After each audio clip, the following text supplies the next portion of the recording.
5, 4, 3, 2, 1.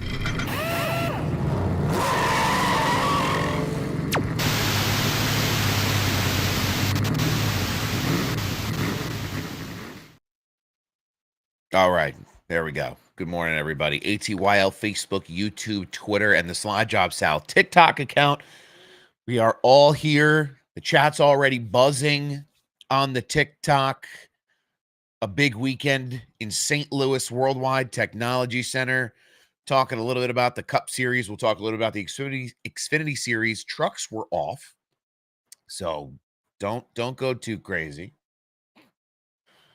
But a big weekend from Worldwide Technology. The second race of this first round of playoff races for the Cup Series. Last week, I talked about how this was going to be a Penske track.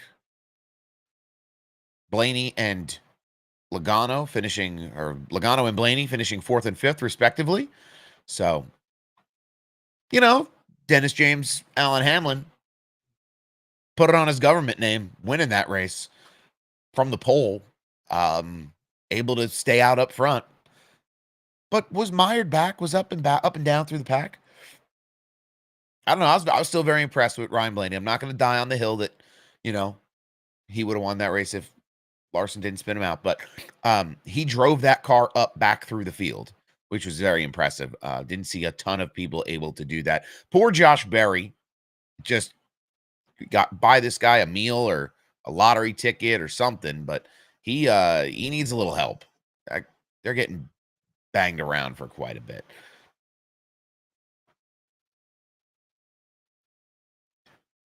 But we'll get into it a little bit. We'll start with the Xfinity Series because there were no trucks this weekend, right? So we'll go through Xfinity first, and then we'll run down all the wonderful things that people are asking about the Cup Series and telling me how wrong I was about the Fords. So the Xfinity Series at Worldwide Technology Raceway was the New Way 200. That's a long race title. The New Way 200, sauced by Blues Hog. That's not the race name, is it? Anyway, this is the regular season finale for the Xfinity Series, and it wouldn't have been right if the 88 wasn't at the front winning this race. He has won 9 of the last 11 races in the Cup Series. I'm sorry. Foreshadowing. He's won 9 of the last 11 races in the Xfinity Series. There were some other battles throughout the field. I think they kept this one interesting because once Zilich got out to the front, which was right out of the rip, it was a very dominant performance. This was the first time in about 15 years, though, the Xfinity Series has gone back to Gateway. So it was kind of anybody's game. A lot of people thought Sam Mayer had a chance here. And again, just Zilich wins the pole. Beats Nick Sanchez for the pole. He led 121 of 160 laps, Connor Zilich, in that race on Saturday night. His 9 wins of the season, his 4th straight. He is alongside drivers like Noah Gragson now as one of the only drivers in the series history to have 4 consecutive wins like that. So Connor's doing all of the things. We know all about Connor Zilich. He's absolutely just a stone cold, ice in his veins killer behind the wheel.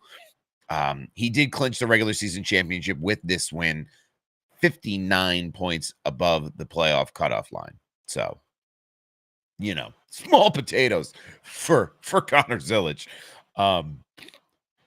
Sheldon Creed had a good night, right? Started 15th, rallied forward, and locked himself into the playoffs with, I think he locked himself into the final position of the playoffs.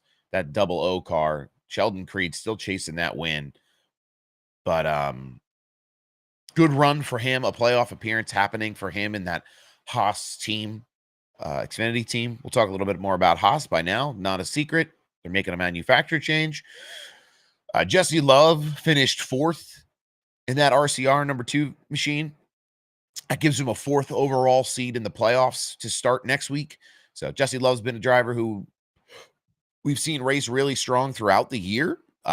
No one has been as strong as Connor Zilich, so it's kind of hard. It's it's tough to line them all up next to each other and say they're all close when you have somebody who's won 4 in a row. But Jesse Love is one of these guys who's going to make some noise, I think, as they go through the playoffs.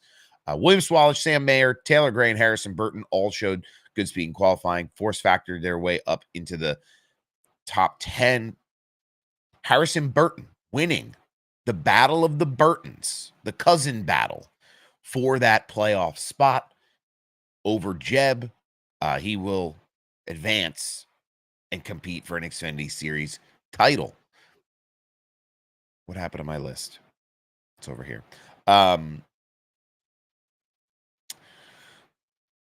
Zilich won swept the stages, won the race. Zilich wins. Nick Sanchez second, Sam Mayer third. Jesse Love came in fourth. William Sawalich round that out the top 5. Taylor Gray, Harrison Burton, Sheldon Creed, Cole Custer, and Parker Retzlaff wrapped out the top 10. So I'm not surprised by any of that. Parker Retzlaff, though, had a good run there for a top 10. That's cool to see. Good for him.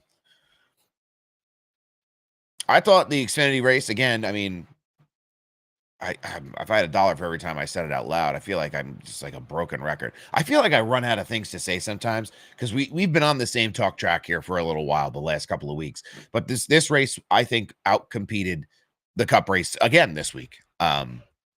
Obviously, guys are slipping and sliding. There were more wrecks. There were some silly things that were happening out there. But I think that's part of what makes the racing exciting. But you could see the arrow effect of the Xfinity cars on each other through the field. I mean, Zilich is in a class of his own. So, but through the field, there were some good battles and some good, there were some good segments of racing where guys were really able to get things done. Zilich versus the field is very much so the feeling I think we get as we watch this. It's his championship to lose. Same deal with, I feel like I lumped these two together. It's same deal with Corey Heim in the Truck Series. These guys are just far and away the two shining stars of like the up and coming generation of drivers. And this is the result we get where they're just absolutely dominating in their respective series. Average finish of 1.93 for Connor the last 14 races. If I saw that on X, that was true. I wouldn't put it past him. I mean, he won the last 4. That's going to bring that average way up. Connor Zilich again, regular season champion. Sam Mayer, Jesse Love, Cole Custer, William Sawalich locked themselves in the final race. Sheldon Creed gets that final spot after the Battle of the Cousins in the Burton household.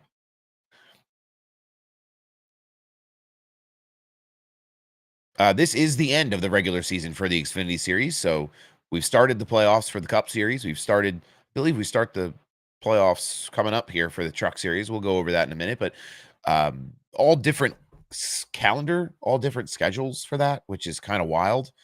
I would kind of hoped one more layer of confusion to add into the fan, but they all start their playoff different weeks. So Cup first, then Xfinity, then Truck, I believe is the way that trickles down. But Zilich, obviously the clear championship favorite.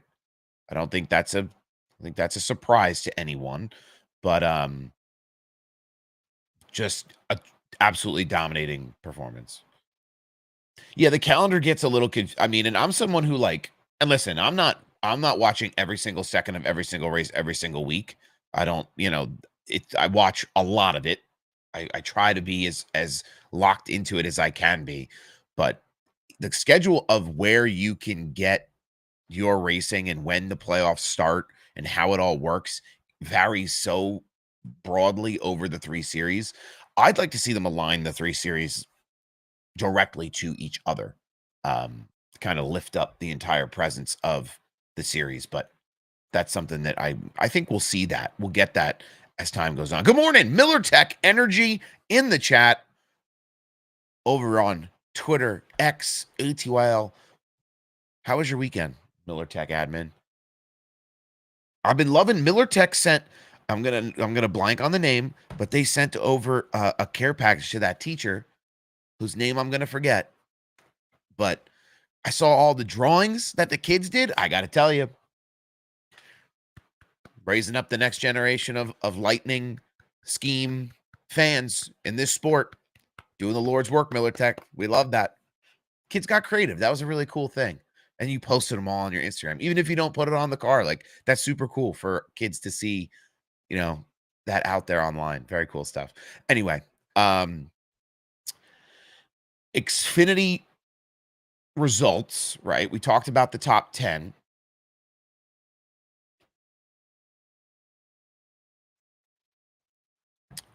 Connor Zilic, William Sawalich, Christian Eckes, Brandon Jones, Jesse Love, Eric Almirola finishes in 6th, Daniel Hemrick, Parker Retzlaff, Corey Day, and Daniel Dye.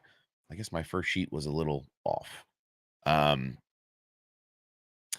Daniel Dye with a top 10 finish is big. Anthony Alfredo in that 42 Botticelli Foods machine, Fast Pasta,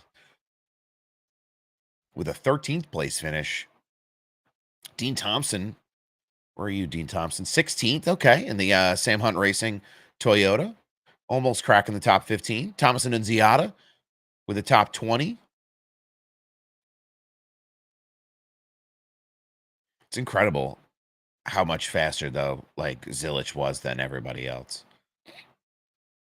His fastest lap was 0.3 faster than the second fastest lap. Just about 0.3 faster.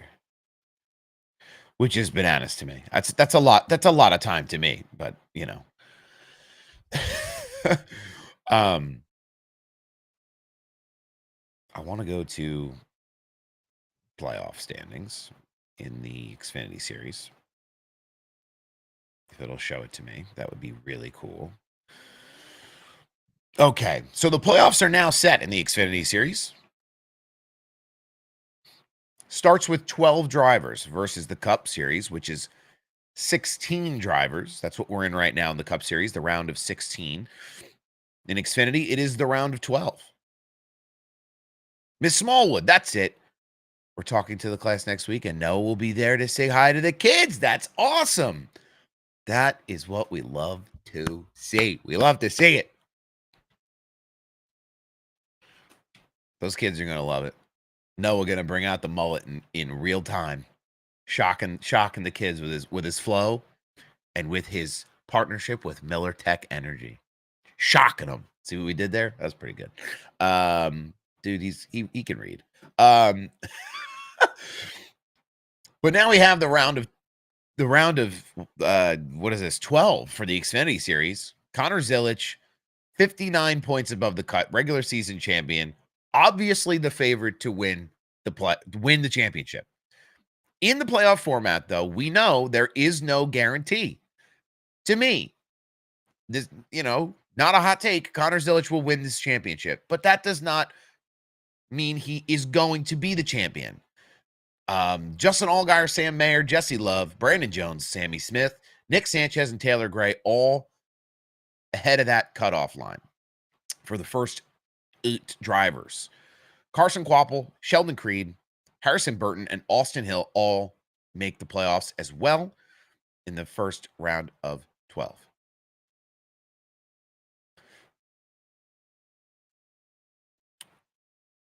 Need more triple header weekends? Oh, I hope I would love more triple header weekends. I need more Sunday races though instead of Saturday races. I know why they're pushing the Saturday race because the NFL's back and they don't want to have to compete with Sunday Night Football, and especially after last night. But yeah, I'm losing on a Saturday, I'll tell you. Do we think Connor is truly that much ahead of the field, or is the Xfinity field just a bit washed? I think Connor is that ahead of the field. I don't think he's ahead of the field by enough to make him as dominant as he is, but I think there's something to be said for what Junior Motorsports puts under him every week as well. How that car passes tech every week, God bless. I don't know. They're good. They're always good, Junior Motorsports. I mean, Allgaier's good every week. You see Kvapil good pretty much every week. Sammy Smith, pretty good every week. Connor's just able to get a little bit more out of it, I think, but that's what gives him that edge. Sorry, I got like 3 different screens pulled up right now, so he's the best driver, the best equipment. Yeah, 1,000%. 1,000%. What's Ford going to do in Xfinity next year? That's a good question. I don't know, because Haas factory team is now moving on to Chevrolet, the entire gambit, the whole thing, Xfinity and Cup. Haas is going to move on. That's Sam Mayer, Sheldon Creed in the Xfinity Series, and Cole Custer in the Cup Series. So it's kind of wild. I don't know. Everybody is kind of having this panic moment right now where the charter market is sitting still because of the lawsuit with 2311 and FRM.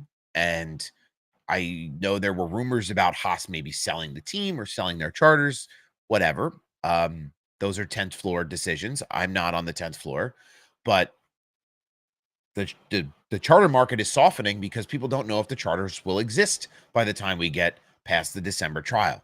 So Haas, I think, for me, makes a lot of sense. Holds on to all their stuff. Listen, this is where we're gonna sit. We're just gonna hold it down, and we're gonna make a manufacturer change over to Chevrolet.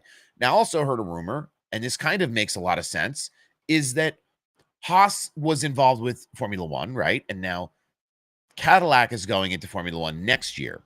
So GM will have a presence in Formula One. Haas has a connection to Formula One already, even though they haven't always been the most competitive in that series. But maybe there's a connection to align all of their race teams to a GM power plant platform in Cup Series, Xfinity Series, and in their Formula One competition as well. It kind of makes sense. But that's just a rumor that's been getting kicked around as to maybe why part of this has happened for Haas. But they'll be backed by Hendrick Motorsports with engines and technology and whatever. I don't know what kind of relationship that's going to be, but they'll get the Chevy power plants from HMS. I have heard the rumors about different bodies for Chevrolet.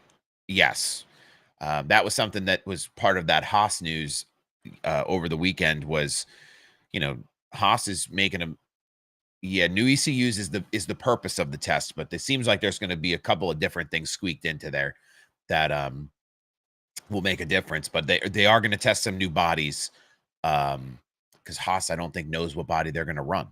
So anyway, the top 12 for the Xfinity Series is set.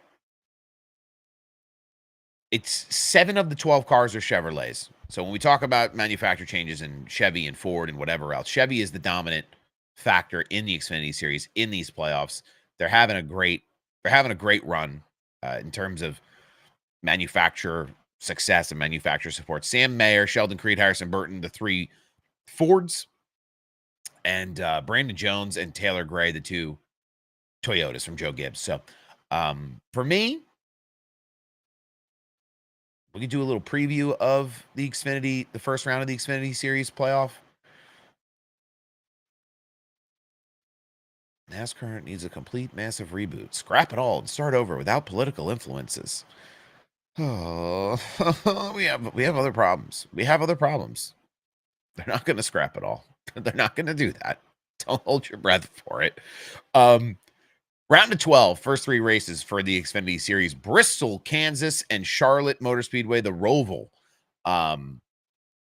Bristol's going to be a barn burner. This track's always great for the Xfinity Series. Kansas too. Roval, if you don't see Connor Zilisch win 2 of 3 of these races, I'd be surprised, to be honest with you. But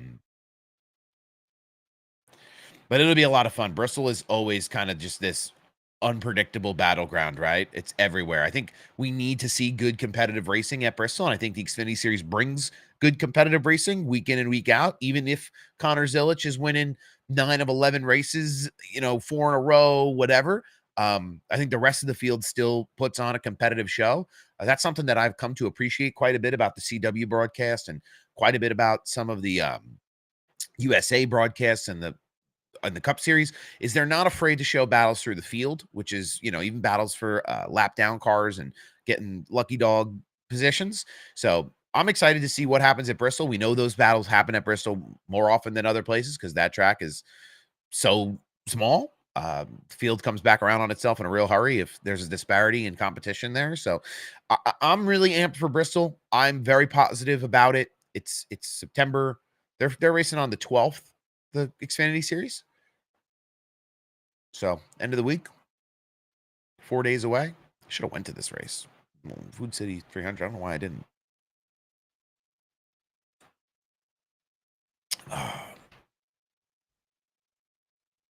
But I think this will be a great race at Bristol. Kansas is one of my personal favorite tracks in this car. And in the Cup Series, it'll be a great race too. The mile and a halfs everywhere, I think, are just there's some great things you can put together there. And then the Roval, which is still hanging around, Give us a car that'll make it back to the pits on a flat tire. I agree. There's definitely things they're going to look into in the offseason, I hope. We've been talking about it all year, and it's like, I don't know. I don't think they're listening to this show. I don't think Ben Kennedy's listening to this program every Monday morning, but I'm sure that they hear the feedback from the fans. It's just Lord knows when it'll make an impact. Time for Creed to either win a race or lose his ride. Oh boy, that's a little extreme, don't we think? In the playoffs, runs good every weekend, really. Great sponsor driver. I think Sheldon Creed's fine right where he is. He's finally collected all the Infinity Stones of manufacturers, though. He's now raced for all of them in the Xfinity Series over his career in that series. So I got to tell you, though, as we look forward to this playoff, I mean, I don't know. I think Connor could win. 1, 2, 3, 6. There's 7 more races left. 1, 2, 3, 4, 5, 6, 7. Yeah, he could win 5 of 7 in the playoffs. He could win 14 races, which would beat Kyle Busch's record in the Xfinity Series. I think he won 13 races in the Xfinity Series one year. I mean, I'm penciling him in for Roval for sure. Talladega's a who's who, but he could win. He's on the mind for every other race throughout the playoff schedule. It finally happened. Austin Cindric is going to compete in supercars, and I'm not Adelaide.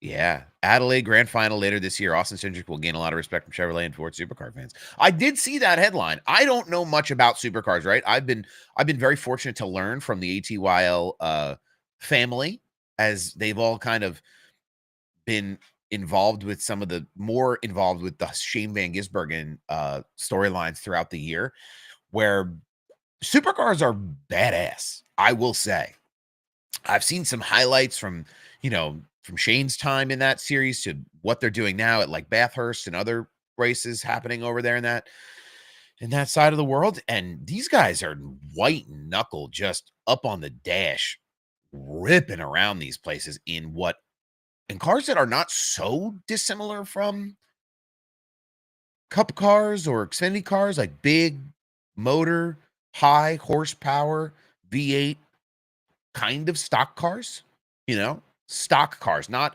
stock cars like American stock cars, but like they look like manufactured cars off an assembly line.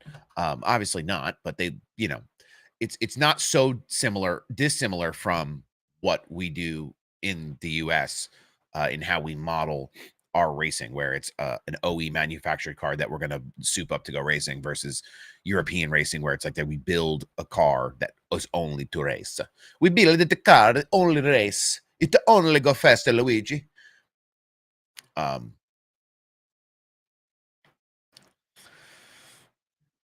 Okay, hold on. We got to go back. Allgaier will be happy when he goes to Cup. Allgaier, I don't think is ever going to go to the Cup Series. We've seen him fill in on a number of occasions. I don't think the sponsors that he has are interested in being involved in the motorsport space beyond what they already do with Justin and with Junior Motorsports. And Justin Allgaier has a family to feed. And I think he's going to just stick around right where he's at for the remainder of his time in the sport. He's going to be one of these Xfinity Ironmen, which I don't think there's anything wrong with. I think he's a great driver. He's won championships, and he's one of these guys that is just performs at such a high level in that series. He even just as a fill-in too, he filled in for Larson when he tried to run the double the one year. You could see that there's talent and ability in that Cup car, but it's just, I think the business side, all the wires aren't matching up in certain respects to get him to make that move. So, yeah, I think he'll be jazzed. I think the field will be jazzed that, like, hey, Connor's going up to the Cup Series. Everybody's going to take a deep sigh of relief and be like, cool, now we can go back to trying to win races again. It's going to be a treat, though, for whoever gets in that car when Connor leaves. I've heard some, I mean, you hear rumors about, silly season, but who could fill that seat next season? But we'll see. I haven't heard anything solid about it in quite a while, but I'll tell you what I personally would like to see happen, but I don't think we're going to get it. I'd love to see Kyle Busch go down and run a slate of races in junior motorsports equipment. That would be killer. But I agree. You're going to see young upcoming drivers in that seat before you see drivers that are closer to retirement in that seat. Butterbean's actually made his. Did he make his Xfinity debut this weekend? Pretty sure he did.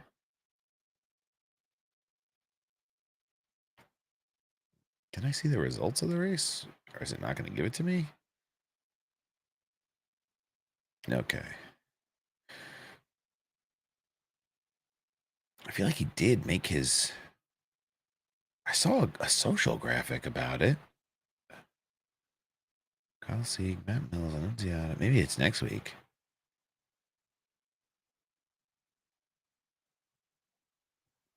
Next week at Bristol.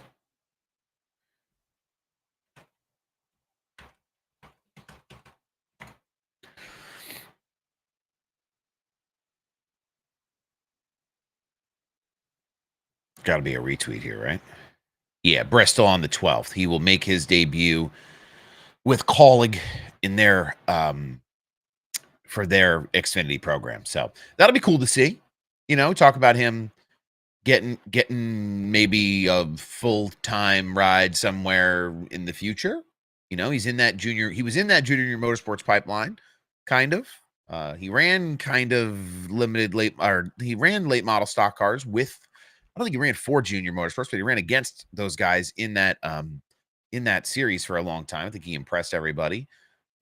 Racing around the Connor Halls and Carson Quapples of the world there during that phase of their careers. So all exciting stuff. I mean, he's dominated in the ARCA series this year too. So wouldn't stun me if you see a great race out of Brendan Queen to kind of put an exclamation mark on what he's going to be doing maybe moving forward.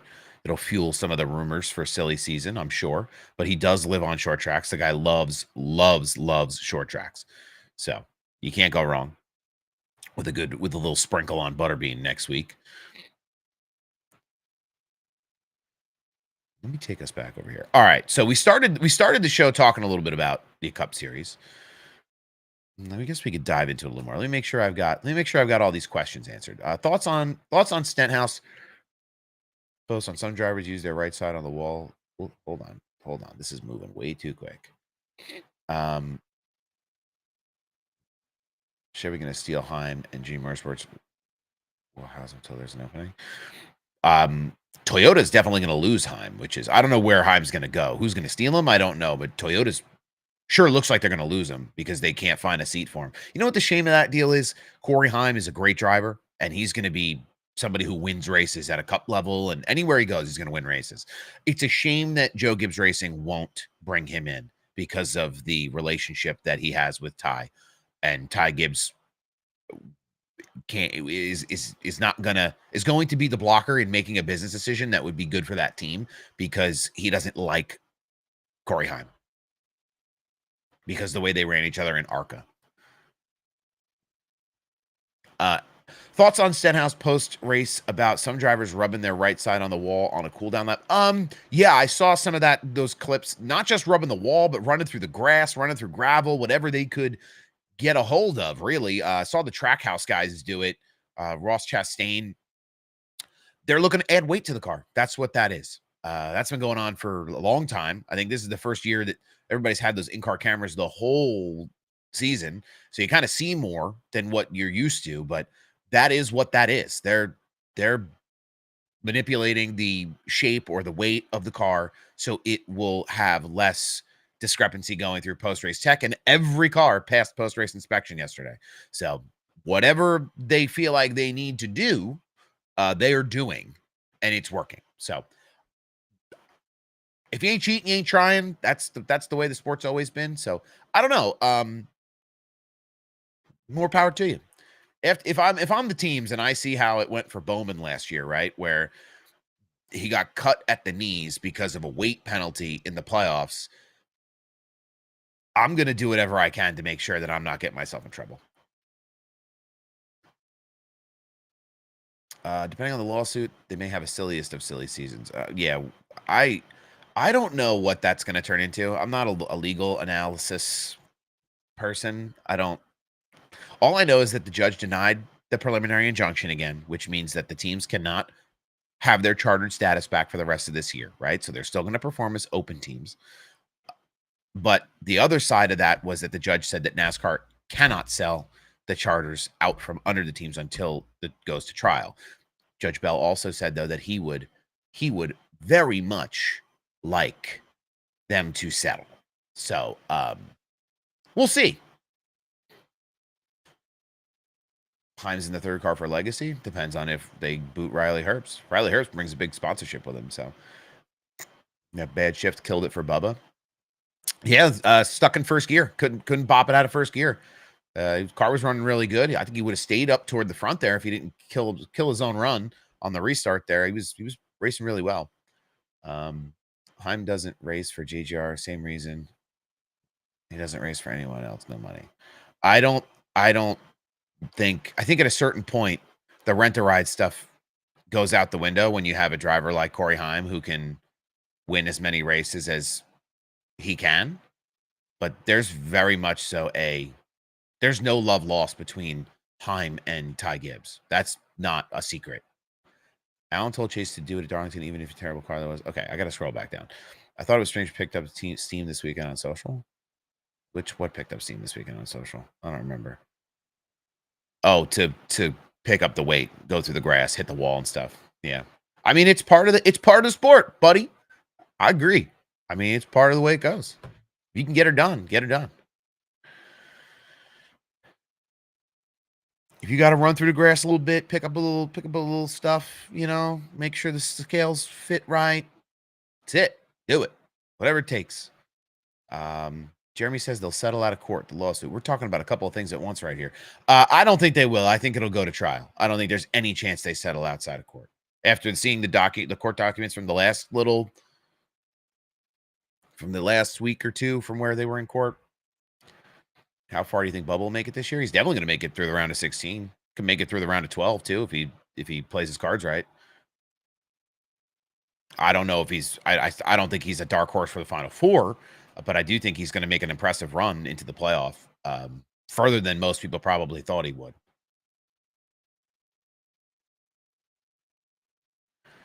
Hell yeah, dude! It's good it'll cool your tires down too. It's always another just unintended positive aspect of running through the grass. Cools the tires down, gives you better tire life for all your highway driving. If Heim had the money, I don't agree. If Heim had the money, he'd be in a JGR car. He's a Toyota prospect, not a JGR prospect. I disagree. I don't think there's any reason to keep Heim out of a Joe Gibbs racing car. When he's got sponsorship, you don't think Safelight's going to go with him? Like, he's got all kinds of money to put into it. It's just,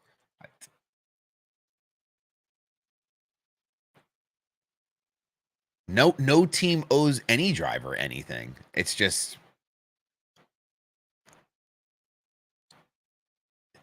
for Toyota to lose him out of their pipeline will be catastrophic to their development system if that happens.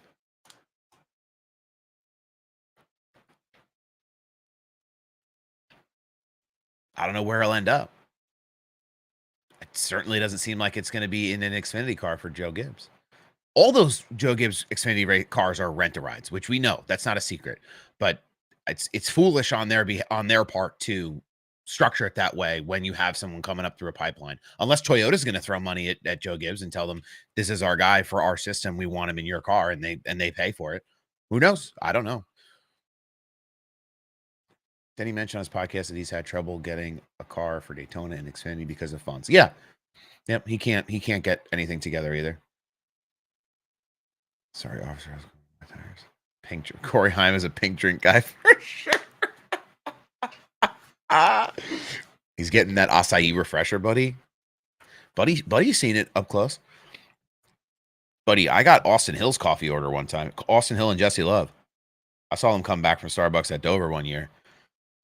Austin Hill told me he only drinks his coffee black. That's how I knew he was a weapon.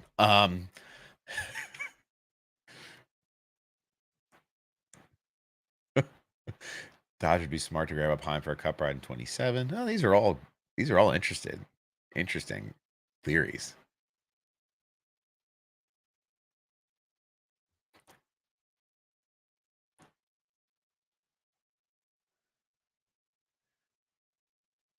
Got it. You got to that. I bet she's got acai refresher in the bottle in the car. He's just in with the helmet, just squeezing the acai refresher into the helmet. First year, not all JGR Xfinity cars didn't make the playoffs, right? Only two made it into the playoffs this year. It's the 19 and the 20 made it this year, I believe. Go back and look. We were just talking about that before. I do a lot of clicking around, let me tell you. Clicking around, baby. I'm in the wrong thing. Here we go. Nope. NASCAR.com got to step it up. Standings, Xfinity, playoff. Oh, if you go to the playoff button, there's no playoff update yet. Yeah, the 20 of Brandon Jones and the 54 of Taylor Gray are the two JGR cars that have made the Xfinity playoff. This is one of the first years that, yes, JGR cars not all making the playoffs. Thoughts on the new NASCAR game? We're thinking of starting our own league, the MillerTech Cup Series. Sign me up. NASCAR 25 won't know what hit it. I'm here for it. I've seen some of the early play and the Creator Day and all these different things that are happening with NASCAR 25, and it looks very exciting. I actually just re-downloaded Heat 5 because I wanted to stream a full day. I don't know where I'm going to find this time to do this for a full day, but I wanted to do a like Iron Man stream where we race the whole game of NASCAR Heat 5 in preparation for NASCAR 2025. Where we just run from the whole day, the whole time. So I don't know what 25 is going to be like. I haven't really kept up on all of the news. I got to tell you, I'm skeptically optimistic. As someone who's raced iRacing now for a couple of years and, Assetto Corsa and done different drifting simulators and all these different things, I don't know. I don't know what that'll be like, but I'm very excited about it. I think it's going to be a great experience for a new generation of fans to have that console gaming experience where they can start in where are they starting in the ARCA series, right? You start in the ARCA series, you can work your way up to the Cup series. And I think it's going to teach people a lot about the racing that happens at, the Cup level from starting. I think that's the only way you learn is from going low to high. So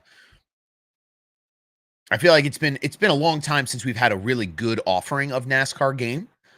So they're swinging for the fences, I think. The playlist looked really good, like the menu screen playlist. So I'm excited about that. That's half the vibe right there. It's just the menu screen. And then just, I don't know, just the way that game looks, it looks really good. It has that iRacing feel to it from what I've seen of the gameplay. You won't know until you get it on your own screen and hook it up and get the feel in the controller or the feel in the wheel. And I hope that it comes with good like wheel support.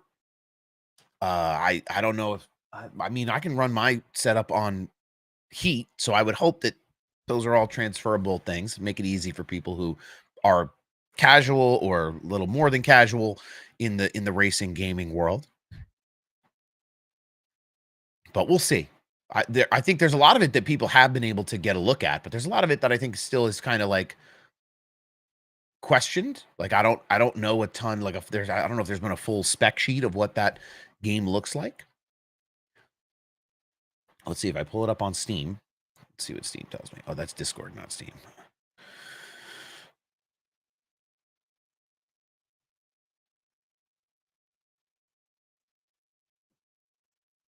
If I pull it up on Steam.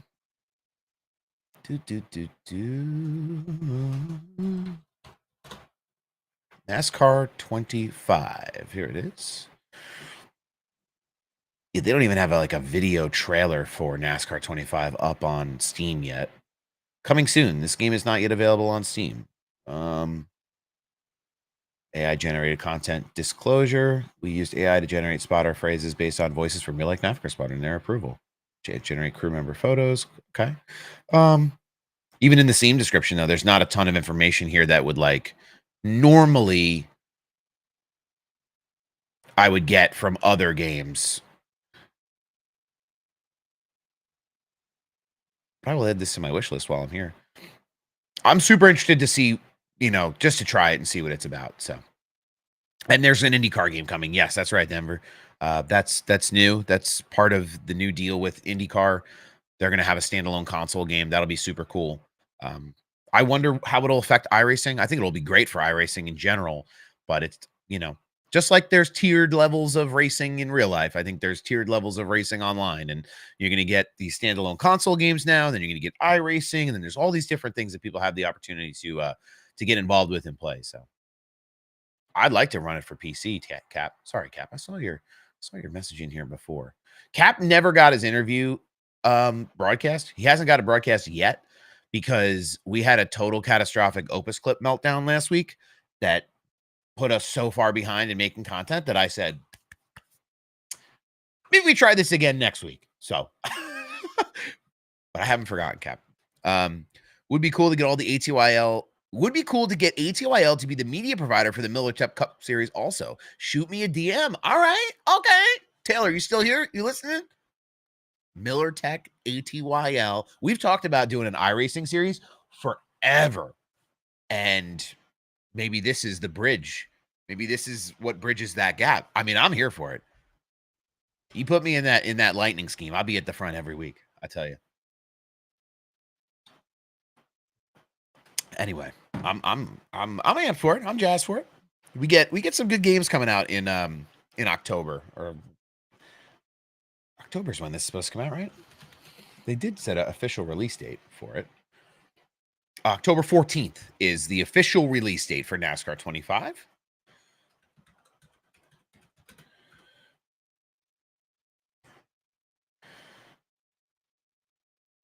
Battlefield 6 comes out on October 10th. Oh, boy. I'm going to have to take a week off of work. It's going to be a rough week. It's going to be a rough week.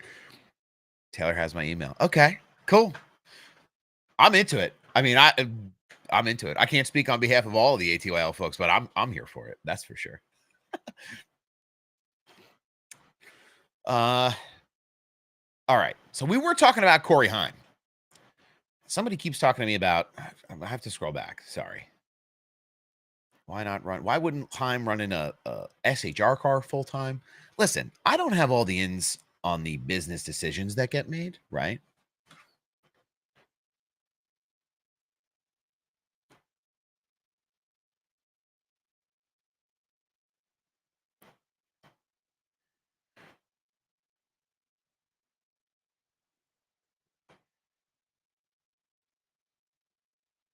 I don't have all the business inside knowledge, right? If I did, I'd be a real journalist instead of just a TikToker guy, right? So it has to make good financial sense to put drivers in cars. I understand that. what I'm saying is I just think it's a loss for Toyota to allow the pay-to-play system to affect this driver in particular. If you don't retain Heim and he goes to Chevrolet and he goes to Ford throughout his career, I think that's a loss. And the fact that Joe Gibbs is probably the biggest Toyota partner in that Xfinity series, and they're questioning if they're going to keep him, is a little surprising to me for whatever reasons. You know? Chris, thank you for the gift as well. I appreciate that, brother. Hope you're having a beautiful week.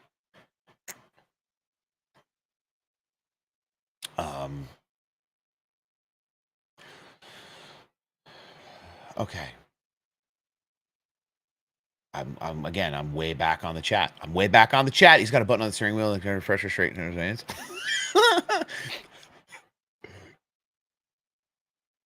Your thoughts on Larson and Blaney back and forth with each other on the track, causing Blaney to spin? They ran side by side for like 10 laps, 10, 12 laps. And I think Larson just got a little tired. He just got tired running side by side with him. I cannot find you a good explanation for how that incident came to be. There's no reason they couldn't have kept running side by side for more laps than that. To me, it just looked like Larson sent it through turn 3, trying to make a move. I don't know if he meant to get into him, but he certainly wanted to run him up the track there and try to get him off his line so he could get around him. But that's a question. That was a questionable piece there in that race. I don't know. The Hendrick camp, I've seen a lot of content lately about Hendrick in general, and they should be sounding the alarm and they're in trouble. And Hendrick is never in trouble. Let's just stop all the clickbait. They're never truly in trouble. So, yes, up weeks, down weeks, middle weeks, happens to every team, every driver, everybody. But there's a lot of chatter out there that this is like alarm bell time. And I just don't. I think if you know what Hendrick is about, I don't think that's something people should be super, super worried about. The 48's not running real hot, and he got caught speeding on pit road this week, so that wasn't cool. But I mean, we know that there's things happening in the 48 camp and things people are always talking about who could go there and whatever. But the 24, the 5, they are always running really consistent. And the 9 had a great week this week. I don't see anybody in the chat this week. Every week, I got people in my chat talking about how Gustafson's going to get fired and Chase Elliott's a problem and this and that and the other. So I don't see that this week. So where are all the Chase sexuals? Where are they? I don't know. They're not here.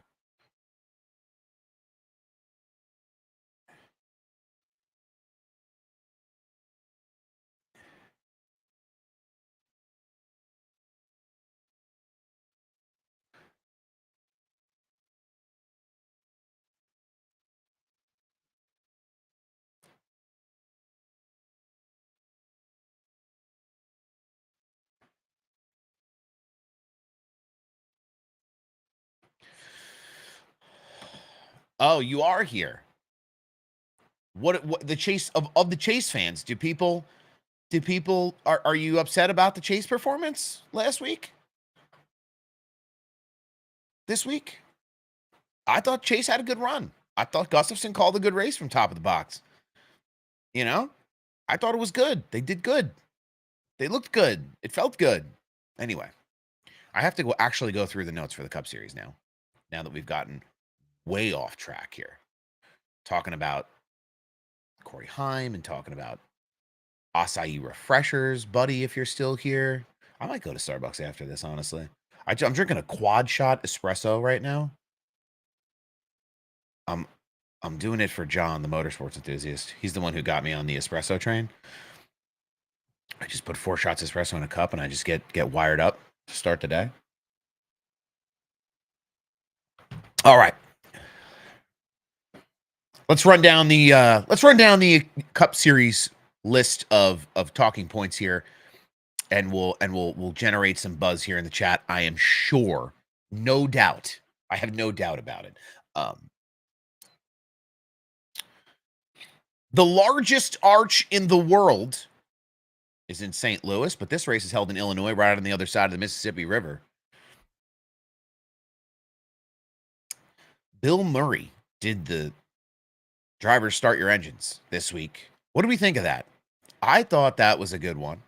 I thought he like told the whole story before, but the energy he brought, he seems like he's really into racing. Sometimes you get these starters and these like they bring them in as like a PR thing, right? It's for part of it's for marketing, and I'm sure they want to be there. They pay them to be there, but you have to want to be there to a certain extent. Some of them come in and you can tell, like, okay, cut the check to the guy. He came. All right, see you later.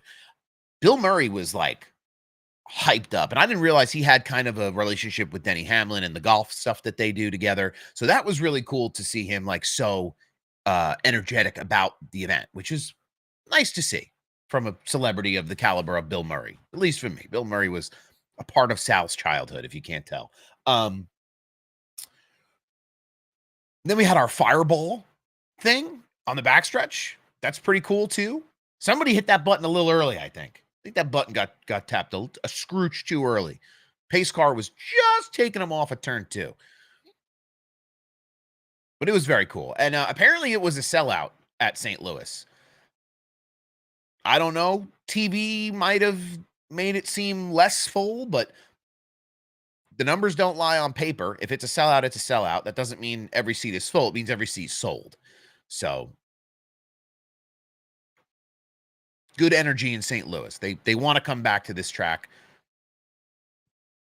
Apparently the fan zone was buzzing. I saw a video of the fan zone. It looked crazy.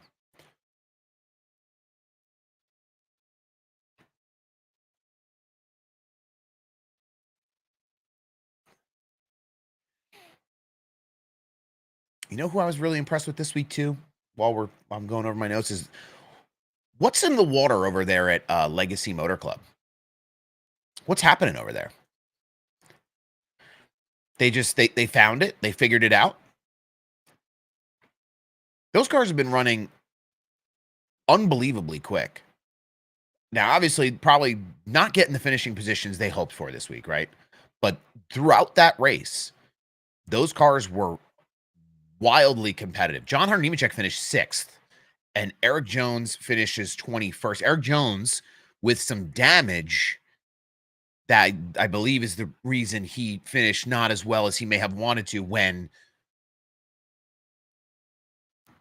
the wheels are turning. Who wrecked? It was Shane Van Gisbergen who spun up and around there to the wall. I believe Eric Jones had to get up on the wall himself to kind of escape to not get caught in the wreck. So probably put a little bit of damage on that car. And at this track in particular, these cars are very aerosensitive. And at most tracks, they're very aerosensitive. But 6th place finish for the 42. We've always been high on John Hunter. So good for them. Good for that team. They do a lot of good things over there. Jimmy Johnson back in the U.S. Jimmy Johnson back in the U.S. He was living abroad. Now back in the United States, very much so hands-on in that camp, getting things done. And it shows. And it shows. It's making an impact. For a number of reasons, I'm sure. But Dennis the Menace Hamlin wins it. Gateway career win number 59. 5 more playoff points. That 11 team sure looks good, don't they? They look real good running around up front. I'll tell you what. 59 wins for Denny Hamlin. 200th win for Toyota across the series. Speaking of Toyota, Chase Briscoe, I might have had some of the best speed of the race. We looked really good on short runs, right? The 19 team looks really good on that short, and that makes a lot of sense, right? 6 poles this year. They have really good burst speed. They seem to lose a little bit as they go throughout the race. The longer run kind of peters off. But the 19 team looked really good again this week. So they're just out here. I mean, they've already locked themselves into the next round. So it's really just about getting out there and having fun. But Briscoe said, he wants to win every race that he's in. So it's not like let's take our foot off the gas and relax. Let's go. Let's go. Bubba Wallace finishes P8, right? Let's double check that. Double check it. Yeah, finishes P8. Was running really well. Wins the stage, the first stage, I believe. First stage. Give me first stage. Nope, second stage. Bubba Wallace wins the second stage. He led that whole stage. Well, the latter part of that stage. He was out and away and in front in that clean air. Looked really good. He looked good. The car looked good. Obviously, again, I know people are going to say it. There's some aero sensitivity here. Once you get out and away, if you on the restart, it is easy to stay out and away. But really good performance from him. Smart heads up performance from the 23 team this week. Just really playing to their strengths, understanding what kind of car they had at Worldwide Technology Raceway, right? At St. Louis, and maximizing their point stack. Did you see the Trackhouse cars through the grass after the race? Yes, they were trying to pick up weight to get through tech. That's what that is. For those of us who are, we're talking about it before, but that is what that is. Look at Brad too, huh? Brad with a P2 in the second stage. Pretty slick. That must have been, there had to have been a pit cycle going on because Logano, Austin Dillon. Go back here. Chase Elliott, I think, though, someone to keep in mind here as we talk about Hendrick a little bit, and is it the alarm bell time for Hendrick? And just never think it's the alarm bell time for Hendrick. But Chase Elliott ran out toward the front through the entire race. Ran really good. He got into it with Josh Berry. I thought that was a little questionable. I mean, we're running good race in there. I think it's just I need to be here and you need to be up a little higher. Josh Berry running. There was 3 wide there for a minute too. So tough to judge. A lot happening in that sequence. But the 9 car running really well this week was my indicator for Hendrick health. Even Larson ran pretty well this week too, up to a point.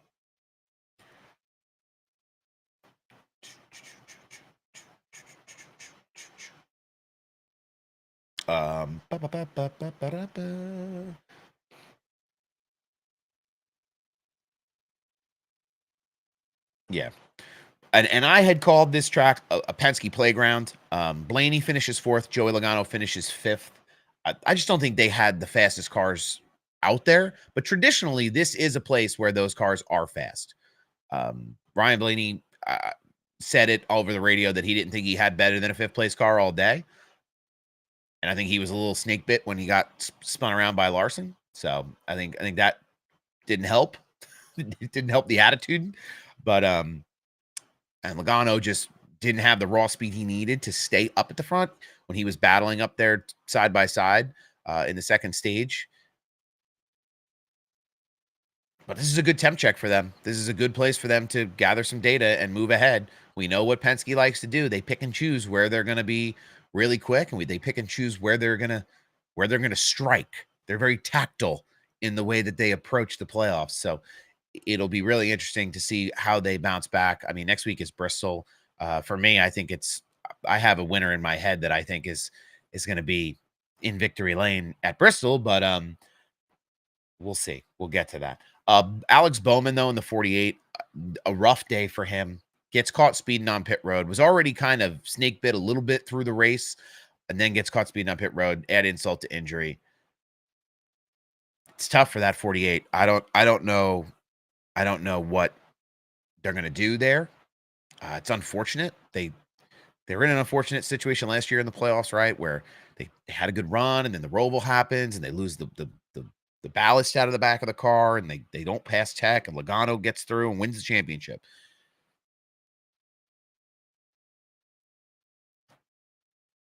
But I don't know. Alex just is having a rough ride right now. I feel for him a little bit. It's not easy to feel like you're out of control of the situation. So I hope good things for him, but we'll see what happens. How long do you think it'll take Connor to find success in the Cup Series? On the road courses, I think it'll be almost instantaneous. I think he will be competitive at road courses. If you mean success in terms of wins, I don't think it's going to be a snap your fingers overnight success story. I think there's going to be some run up time for him to get used to the car and how they race. And But I think you'll see him very competitive, at least on the road course at the very least next year in that Trackhouse equipment. I think you're going to see Chevrolet throw a ton of resources at them too. So we'll see. That was part of the deal. The deal at St. Louis too was the tire choices. Some of the pit cycles, guys were only choosing 2 tire stops, which apparently like tightened the cars up. I know that they're changing the tire compound for Bristol. There's some conversation about a much softer compound after some tire testing was going on. And over the last few weeks, there's been some conversation. They tried a softer compound at Richmond, and that seemed to work. So we'll see what it looks like next week. But tire compound I don't think it made a huge difference at St. Louis. There was fall off. You could see guys on fresher stuff were able to make strong moves where, even a couple lap older tires were impacting the other drivers. But we'll see. I hate that tires is like the thing that dictates the competition level of the racing, but it's the world we live in right now.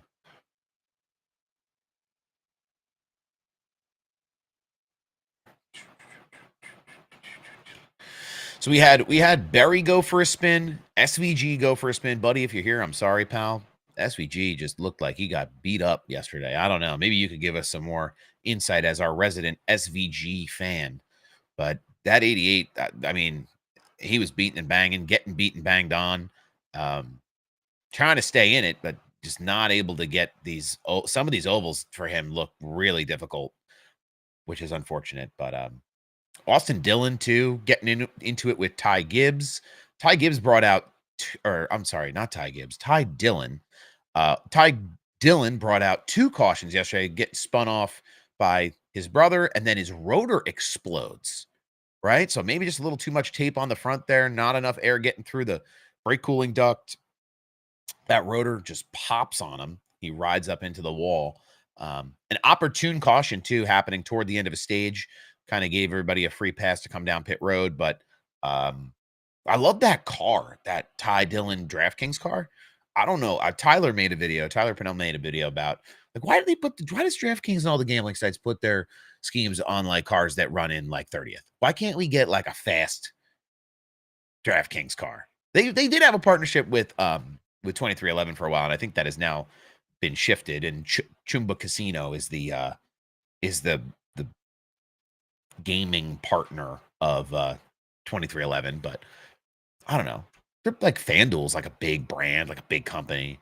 DraftKings, big company. Like throw it on a top 5 car. Let's see it up there.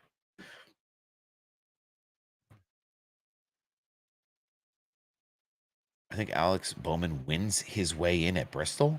Oh, my brother in Christ. I don't know, man. I think that's a long shot. Denny Hamlin and Kyle Larson are gonna run around that place like it's a playground. So I don't know. It's gonna be a wild weekend. They're gonna have to get Bowman set up really, really well to run against. It's not that he's not gonna run well; it's that everybody else is gonna run well too. The usual suspects will be out. Anyway, speaking of Bowman, this is 2 straight weeks he's been undone by kind of pit issues. Last week, that disastrous 40-second stop. And then this week, he is speeding on pit road. He's now in a position where he is 35 points below the cut line, which is there's going to be some work. He's below Shane Van Gisbergen and Austin Dillon. He is in the playoff, only second to Josh Berry right now, who's had another driver who's had 2 disastrous weeks. Darlington out kind of early, and then St. Louis out kind of early again. But Larson tags Blaney. Bubba has an issue on the restart. SVG spins, late speeding penalties derail some of the drivers' hopes for the day. I thought this was a relatively clean race, considering what we got. Considering what this is and how you have to pass here, you kind of have to give the bumper. Lots of bumper getting used. I saw a situation. Shane Van Gisbergen gave Austin Cindric the bumper at one point in the race. And it's not like you give a little bump, a little tap, and you get rolling. You got to move them out of the way. You got to use that bumper like a snowplow to get these guys up and moving and where in a position where you can get around them on the bottom. So I was really impressed with Tyler Reddick. Tyler Reddick, was my dark horse pick for the playoffs this year. Dark horse not meaning a Final Four appearance, by the way. Dark horse just meaning he will outperform what he is talked to perform, expected to perform. He was running that top lane for a period where he made up about 6 spots in about a lap and a half. I don't know. That car kind of fell off throughout the run, but I don't know. There's something about that 2311 team. They're putting together good cars. Bubble run really good this weekend. I think Tyler Reddick, I know people are going to complain that he hasn't been consistent all year and it hasn't been a complete performance. They haven't rolled off the truck fast, but I don't know. I know it's kind of, as time goes on, it's like, okay, they have to get it together if they're going to win. And he was only the only cars to point in to the playoffs. It's like, I think there's something happening there. I think there's something for the 45 team that has yet to come this season. How Briscoe finishes second after all the pit woes is beyond me. Just really good speed, really good short run speed. That 19 team has some of the best short run speed in the field right now. For sure. I don't know if I should be excited for Chase Briscoe or if I feel hurt by how good he runs in that 19 car because of what could have been with Truex. I just, maybe it wouldn't have been the same. Probably not. That hurts my heart a little bit, Anyway.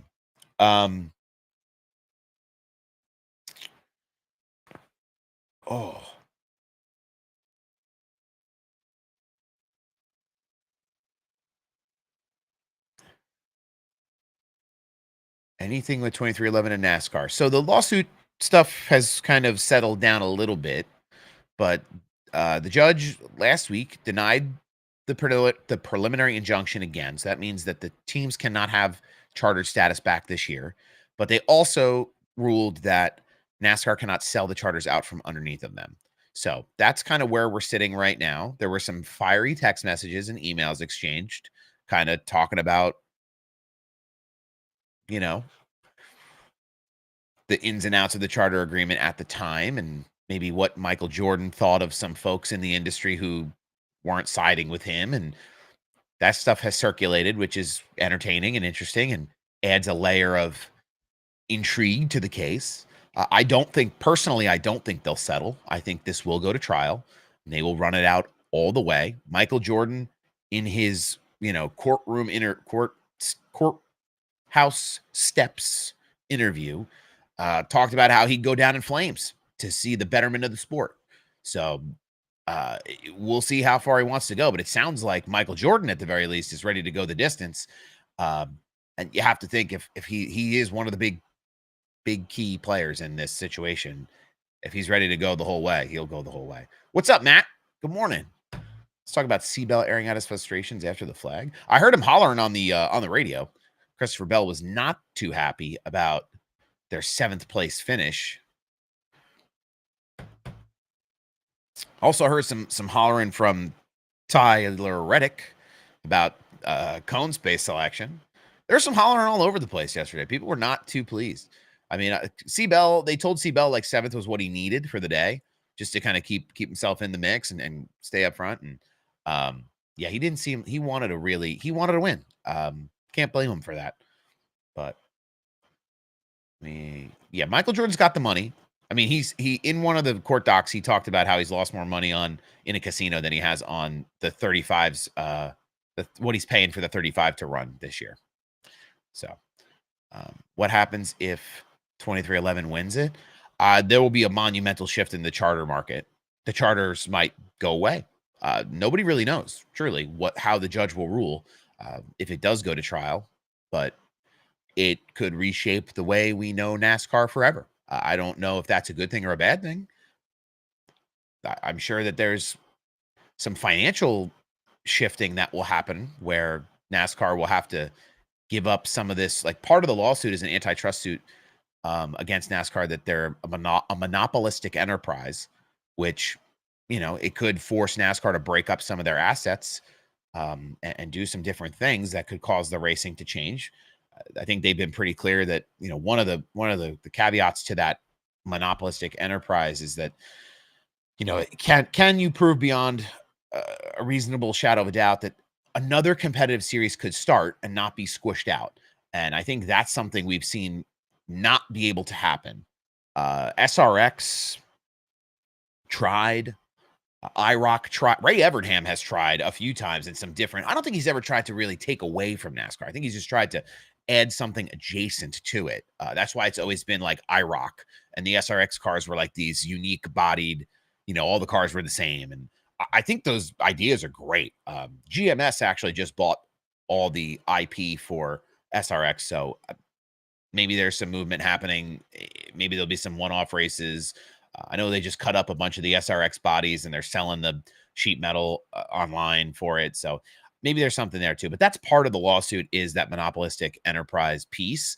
And I think that'll have more of an impact on the after the lawsuit than anything. Have we talked about the Trackhouse cars after this? Yes. So Trackhouse cars were just running it through the grass, just trying to pick up some weight, whether it's grass or dirt on the tire, whatever it is they're trying to do there. That is what we believe that is about, where they're just cutting in and out of the grass, trying to pick up some weight or affect the car in some way, shape, or form to have a better time passing tech. They did pass tech. All the cars passed tech. So whatever they needed to do, they got done. But if you ain't trying, that's innovation at its finest in the NASCAR Cup Series. It's not stuff you're going to see in F1, that's for sure.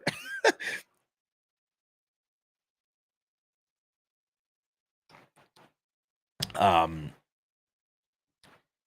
think the big thing for me coming out of this weekend is can we start to talk about a Denny Hamlin championship? Are we ready to have that conversation? Is that something that can happen? Is he going to choke? Is he going to this? Is he going to that? He's going to have the most wins of any driver. He has the most wins of any driver with no championship right now. They were nice enough to throw that graphic up on the broadcast. I am of the mind that he very legitimately has a shot at the Final Four. I once we get to Phoenix, I feel like all bets are off, but I think he very much has that Final Four drive in him and out of that car and with that team this year. That's just for me. I can see it, but I could see it both ways. So I think as we talk about lawsuit conversations, seeing him win a championship in a lawsuit year would be the lore would feed families for many generations. So it'd be interesting to see if that really did pan out and he did have to take the trophy from one of the Steves or Ben Kennedy or the people that he's actively in a lawsuit with. So it would be interesting, but I think that's a conversation. That's part of what we have to talk about is a Denny championship. He's 59 wins. Could it be 60? Could he win 60 races? Could he get that this year? Could he win the championship and retire? He might. He's got a deal for next year.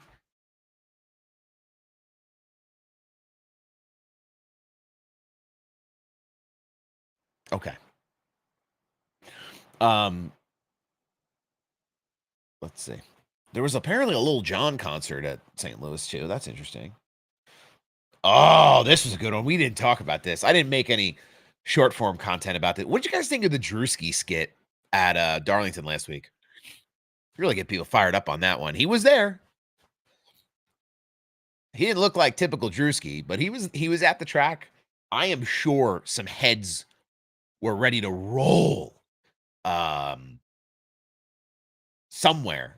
People in the corporate office could not have been happy that Drewski was out there doing what he was doing with VIP from what we imagine is from Monster Energy, or one of those sponsors from the Ty Gibbs camp.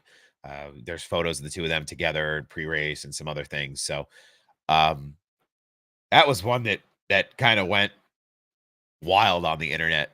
Some parts of that skit were like, I had to do double takes and blink twice and walk away from the phone screen. It was wild.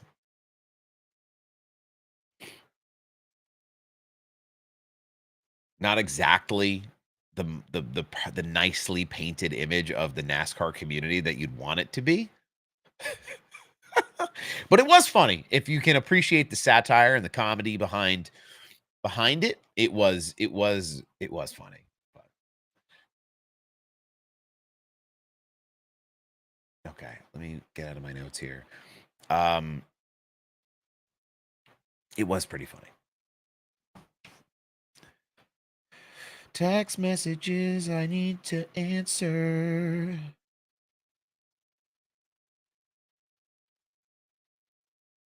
Oh, okay, cool.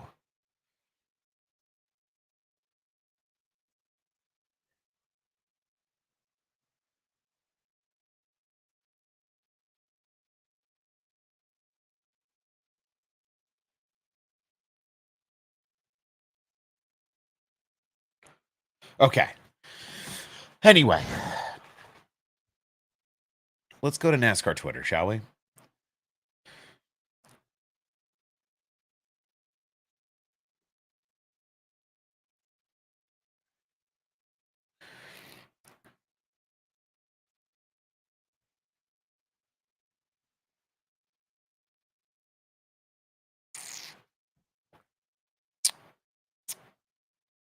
There were some wild things in the NASCAR Twitter sphere this week or this weekend. I'm finding a lot of enjoyment in this this account on Twitter, the NASCAR Winston Cup Series standings, where it's without the playoffs, what would the championship race look like? And this guy, he posts every week with a fun graphic and some cool different design of his like old retro TV screen. It's interesting to see how the points would have stacked up. Chase Elliott would be out and away still in the top 10 in the point standings. Something to keep in mind too, the playoffs are a long time, right? 10 races is a long playoff period. 10 events of any type are a long playoff period. So there's still a lot of racing left this season. And whether it's playoff racing or if it was a different format, there would still be a lot of things ready to happen, I feel like, for all these drivers in the Cup Series.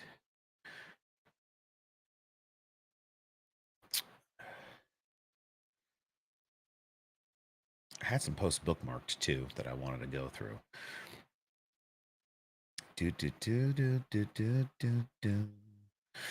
Taylor tweeted yesterday, thoughts on the race today. And I was curious to see some of the responses and the fan reaction from the Cup race, right? I think part of it is just some fans will never be happy. And I think for me, I really just stopped being critical of any of it because it's just the same talk track over and over and over and over. So, but I am always interested to get a temperature check from people out there who are sitting there watching every week. And it's like, another flop. Whoever gets the lead on the restart is out to a 1 second lead in 10 laps.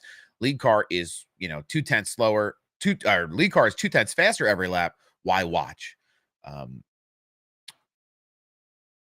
There's a point there, right? With the aero and the way that this car runs in open air or clean air, it's really difficult for the cars behind him to make an impact. Happy with who won, not happy with the quality of the racing overall. The car needs work. I think that's a fair assessment, right?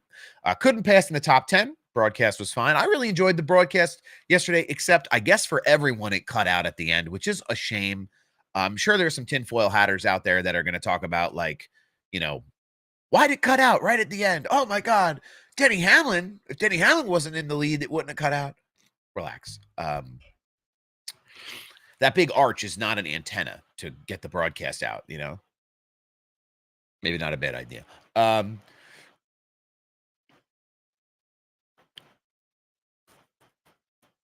Started off better than I was expecting, but sort of fizzled out once everyone got back and got on similar strategies, and the next gen started doing next gen things. I really liked the pit strategy part of the race, especially on some of the shorter runs, especially in that first stage. I thought that was like the spicy time for me. I think the battle for stage 1 was really some of the best racing we saw all day. People thought Bill Murray was cool. I thought Bill Murray was cool. He was very supportive of the drivers and the importance of the sport. And I know he's I didn't realize he was he seems like he's a big motorsports guy. So That's cool. That's cool to see from a celebrity of that caliber, of that status.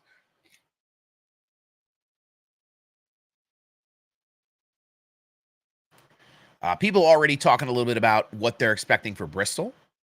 Maybe it's going to be a painful watch if they don't do something with the tire. But this tire at St. Louis was from Iowa. So I think they thought there was going to be some transition from Iowa to St. Louis in terms of competitiveness and fall off and passing trends, but not exactly didn't exactly translate on this track versus Iowa. Two different tracks though, for sure, with the banking and the Iowa unique with that asphalt paved section through the corner, and then old pavement, new pavement versus this track. Very different. But people noticing these things.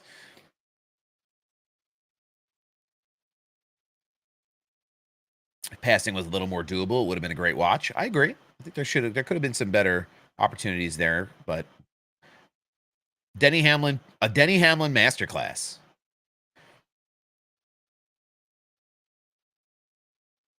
I agree with that one.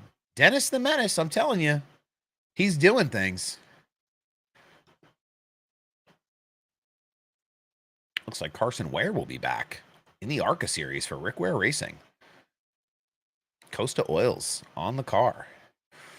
Carson Ware making some moves, right? Carson Ware is positioning himself to do some things in motorsport. He's the face tats are getting lasered off. He's running a late model. He's out here tweeting at Sal. Like, Carson Ware is doing it. No, but he's obviously, they're in a position to do something. I don't know what's happening with the sale of that team, but there's obviously some unique opportunities that Rick Ware has through his businesses and through what he does across motorsport, whether it's 4 wheels or 2 wheels. Rick Ware is all over the place in the racing world. So cool to see what I expect to be a competitive ARCA car back in the field for Bristol. That'll be cool.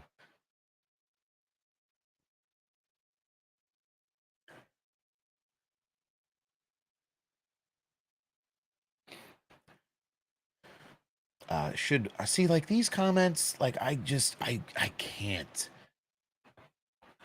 What would be the basis for your statement? I think is the question I would have.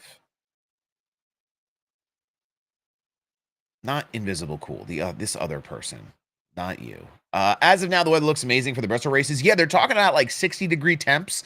The night race is always exciting because of that, because the track temp is a little cooler. If they bring a nice soft tire, they'll really be able to put it down, and that track will get real slippery. Slippery track is exciting racing. That to me, that's the recipe at Bristol to a certain degree. But I hope Goodyear can really bring something that makes that race exciting for everyone at Bristol. That place is electric. And I was at Bristol, the Gen 6 era, the year before, 2 years before the dirt race.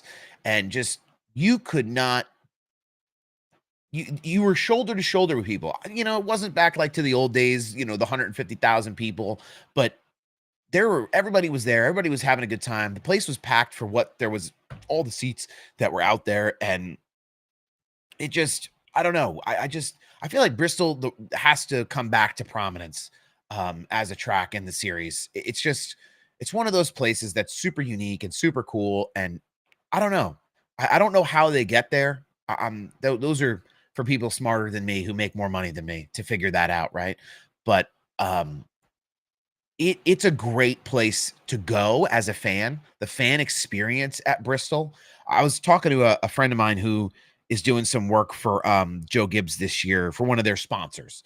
And he has relatively no NASCAR experience coming into this. And he's learning as he works through what he's doing with the sponsor and some marketing efforts and some video work. And he's going out to some of these tracks and he's getting the experience. He's like, this is like, people are sleeping on the sport.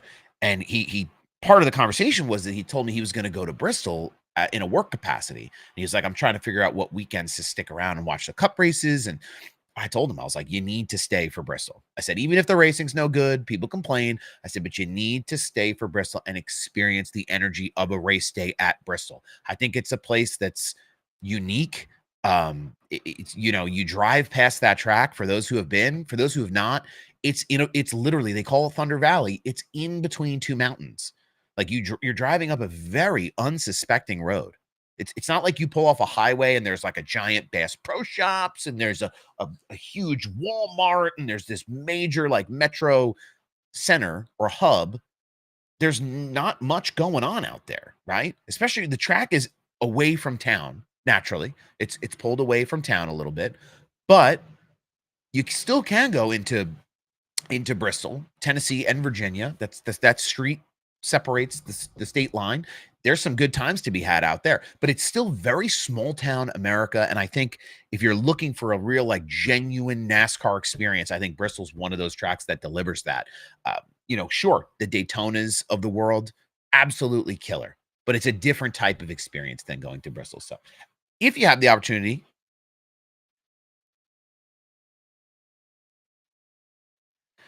if you have the right opportunity to get out there and go to Bristol, it is for sure a good deal.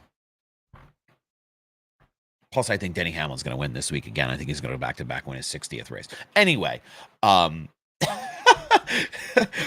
do think that for serious.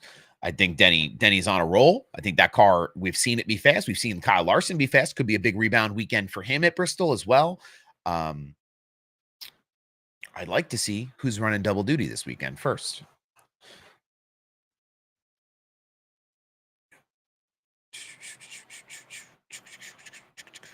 Let's see. They haven't updated the website yet from Worldwide Technology for the results. Schedule. Let's go to Xfinity Series. Because we talk about like double headers and triple headers, right? And yeah, there's no driver split entries.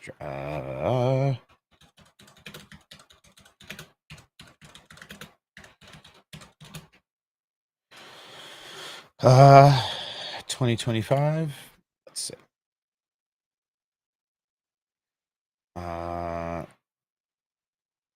Xfinity Fall Bristol. Do they have that yet?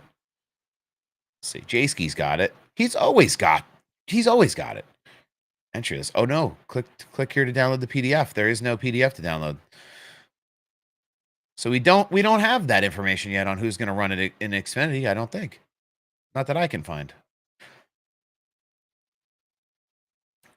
I got followed by Downfords last night too. I feel like I made it. I feel like Antonio Brown followed me or something, you know? Like one of the great spoof accounts of the internet is following Sal on a platform that I use very limitedly, but like I'm honored to be recognized by such a master of trolling in the NASCAR world that it's made its way into like mainstream motorsports culture. Like the Sabrina Carpenter stuff, just all-time goated bit. An all-time goated bit for NASCAR. You know? So that was cool. That happened last night. I was excited about that. Anyway. But no, Bristol should be an exciting race as we look ahead. I don't see an entry sheet yet, which is I'm a little surprised about. I'm a little surprised about that. I don't like that because I like to see who's running double duty. I'm sure we'll find out as the week goes on. Usually when I was doing these shows on Tuesday mornings, you would get that information a little more readily available. But we can look back maybe and get an idea of what we can expect.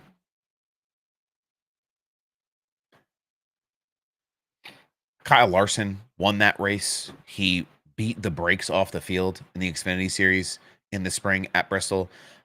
Just absolutely murder. Just murdered him. Led 276 laps.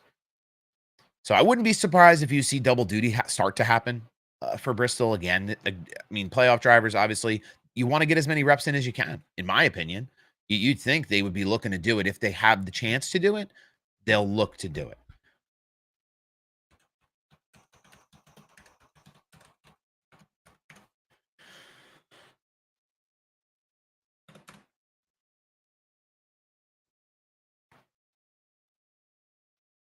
When did we go to Bristol? We went to Bristol earlier in the year. We went Homestead, Martinsville, Darlington, Bristol. Was another Kyle Larson win. So he went back-to-back that weekend.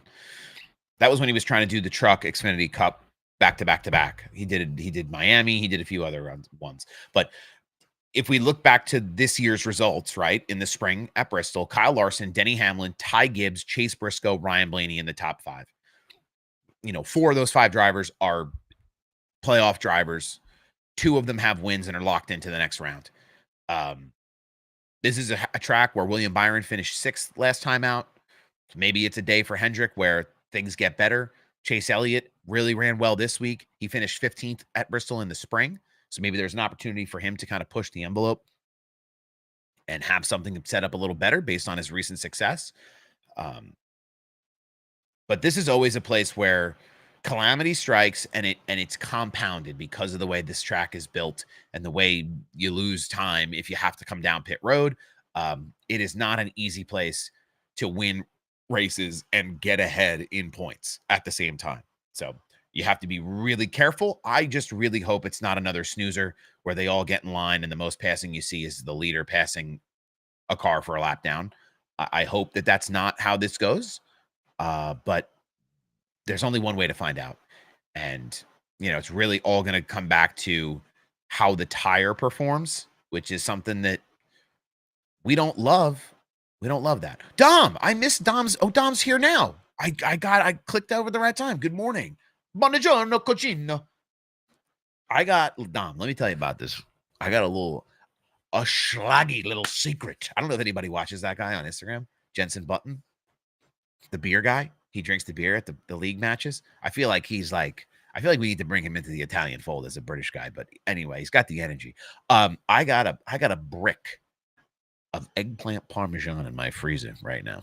I wish it's something I could share with you and John. Wish you guys could come over. We could set the table, make a pot of gravy, have a little eggplant parmigiano regino. Was it a good weekend for you though, Dom? I hope it was. I wanted to ask you if you could explain to the chat how the 88 car in the Xfinity Series continues to pass post-race tech. Is there something that we don't? Because I feel like something's happening that we don't know. What was the weekend like for Ferrari in F1? Was it bad? Was it not good? How do I get results for F1? I know who won this race. It was none other than Mr. Max Verstappen. Yes, they raced at Monza this weekend, yesterday, 9 a.m. Max Verstappen brings it home. Lando Norris and Oscar Piastri and those McLaren machines finished 2-3. Charles Leclerc finishes 4th at a home track. Pretty good. Pretty good. George Russell, Lewis Hamilton in 6th in Ferrari. Okay, so Ferrari with 2 cars in the top 10, top 6. Come on. How much can you ask for? It's pretty slick. Anybody else surprising? I like Ollie Behrman in that Haas 87 for F1. I feel like he's like a real true underdog, but he's got a chance, right? He's got a chance. Can't not support Haas. Next year I am going to watch F1. I am going to invest. You got to get back in the stove to wake up the sauce. I got to turn the pilot light on. Get the gravy bubbling again. I am gonna buy into Cadillac next year. I am gonna get invested in F1. I've tried a few times over the years to do this.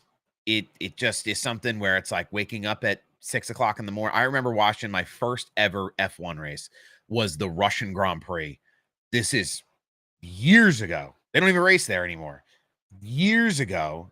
And I was awake at I woke up, I set my alarm to watch this race at 4 o'clock in the morning. And I remember after that race, I was like, I don't know if it's worth waking up this early for. But I think what I'm going to do next year to expand my motorsports palette and get into the F1 stuff is I'm going to put a schedule together for myself. Here's when the races are going to be. Here's what time they are on these days. And I'll watch I'll follow along with it as a casual fan, but but I'm only going to really tune in deep dive into some of the ones that I know I can pay attention to and watch. So that's what I'm hopeful about for myself in F1 next year. But I want to follow this Cadillac journey. I want to see what they do. I'm super excited about it. We did talk about that earlier, too. The worst part of this wonderful point system is 9 wins, 7 poles, and Zilich is still one bad race away from not even being Rookie of the Year. Yeah, we talked about that a little bit earlier, and it's his championship to lose, I think, is the feeling. He could win more races. He could win 4 or 5 more this year and just be the dominant force, continue to be the dominant force that he has been in the Xfinity Series. But like you said, Dom, it's just one of these deals where the way this deal works, if you have a bad race, one bad race, it all falls apart. To me, not how I'd do it, but who am I? I'm no one. NASCAR relying on Goodyear to make the cars run better is crazy, not just fix the car.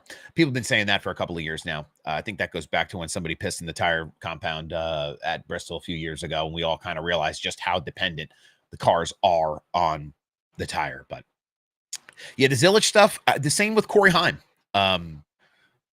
This kid is deservingly a Truck Series champion. They should hand him the trophy now. That wouldn't upset me one bit. I think part of that too, like we talk about the point system in the playoffs, IndyCar this year, champion decided, right? Who Alex Palou wins the championship for Chip Ganassi, like 2 weeks before the end of the year. Like they know already. But there was still more viewership at Nashville for their season finale than last year. So what does that tell you? That tells you that a playoff gimmick, how effective is a playoff gimmick? People still tune in even though they know who the champ is.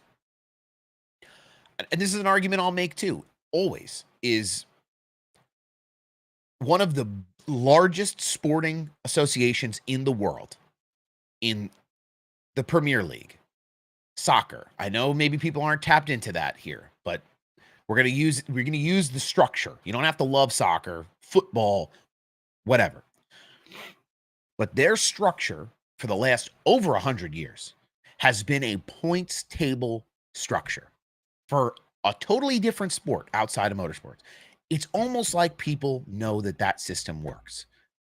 They've been using that system forever. And I think the points table system, whether it's I think it works in other sports too. Team with the best record at the end of the year should be recognized for that. Now, you want to make that your championship? Great. In American sports, the playoffs, works for certain sports. It makes sense for certain sports. But I think there's other options for unique sports like NASCAR, for unique situations where you have a guy who's got 9 wins, 7 poles, and still could end up getting the short end of the stick. They talked about making some changes in the offseason this year. They said they're open to some shifting around of maybe some points or the playoff format itself. But I think there's a lot that's going to ride on what happens later this year in terms of decision making for how the teams will be set up moving into next year. But yes, Dom, I couldn't agree more. It's kind of aggravating to know, like, and I'm not like a Zilich diehard, but obviously he's the best guy. He's obviously far and away the best guy. Common sense. The best guy should be the champ. And he's not like just a little bit better, like, oh, he's the best, but he's kind of on pace with it. He is blowing people out of the water this season. And to your point, one bad race away from not even being the Rookie of the Year. Yeah. What can you do? What can you do? We could just sit here and watch. Anyway.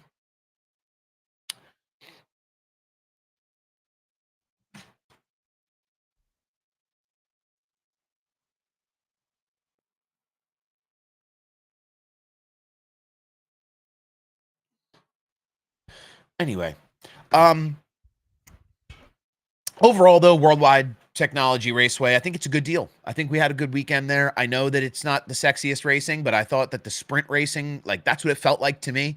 There was a lot of good sprint racing that happened through the first stage and the second stage, and really making sure you're capitalizing on your pit strategy.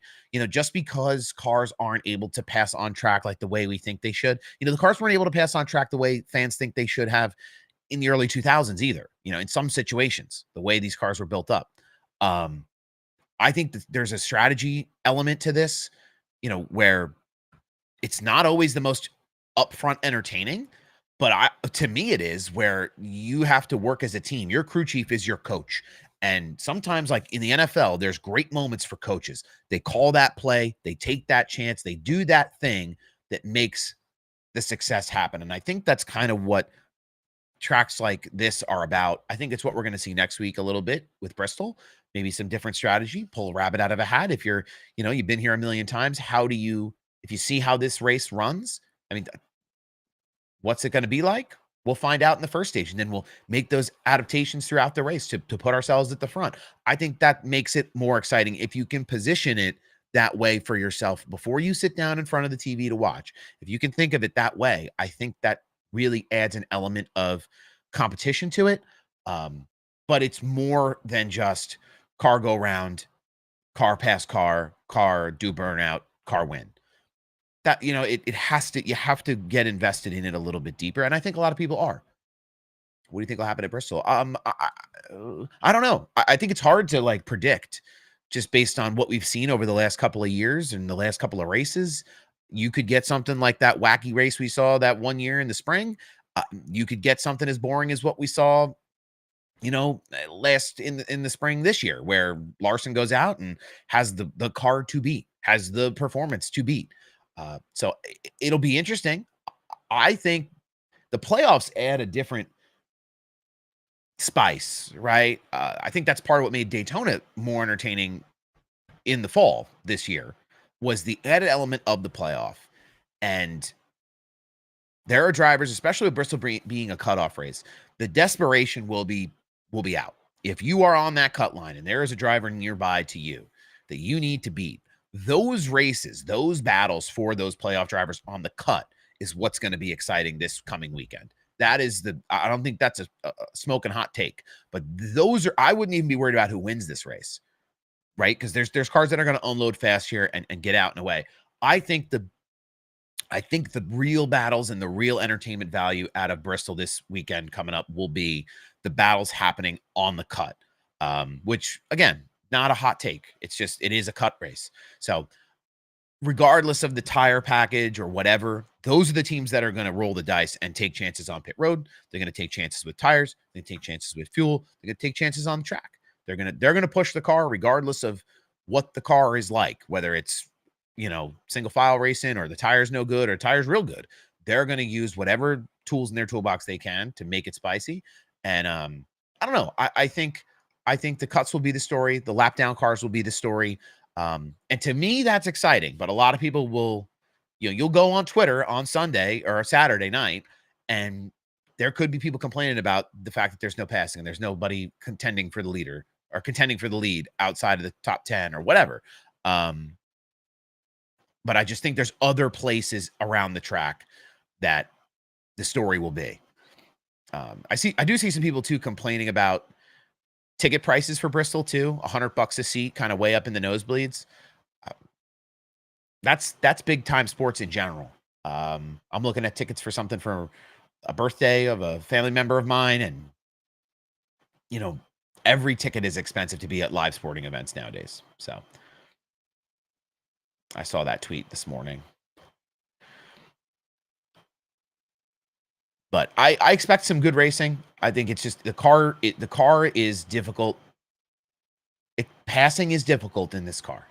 So I think for me, it's less about the passing that is difficult and more about just getting up to the car in front of you.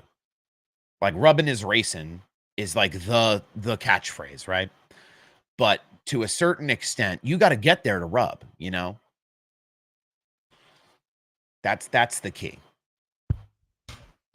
And if that doesn't happen, there's issues. I mean, the aero part of it is difficult, but Even if you go back and watch old Bristol races, I mean, these guys had to get into each other to move them. Nobody was just so much faster and blowing by everybody on the outside or blowing by everybody on the inside.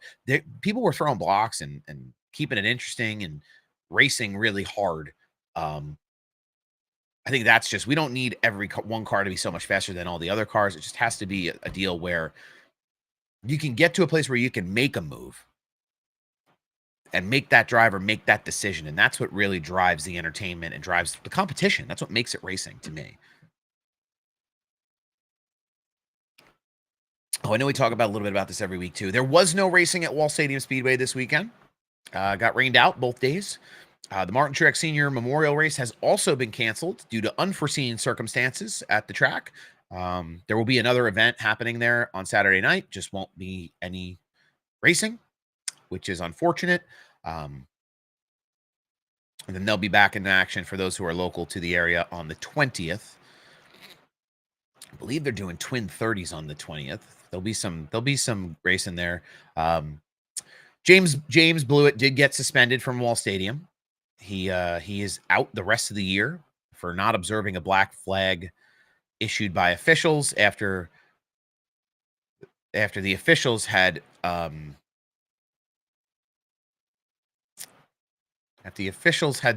given him a warning for causing an incident on track. So if you're looking for the 76 red, white, and blue modified, they look like they're going to head up to Riverhead for a few races to finish out the year. Not sure if they'll be back for the Turkey Derby at Wall. I don't really know, but been having a great time up there. Been doing some great things with modifieds. We've been doing a lot of broadcasts on Wednesday night for the Stand Up Fight League in the SRL series, the Slingshot Racing League. That's been a ton of fun working with Ellis and his team. And then we're doing the rest of the INRS races we have too on Thursday nights. I have a few more on the schedule. I haven't forgotten about those. I missed a few, but it's a busy time of year for me. But we'll be back doing that as well. Oop. Where's Twitter? Give me Twitter back. I want to see what the poppin' trends are on Twitter today in the NASCAR world.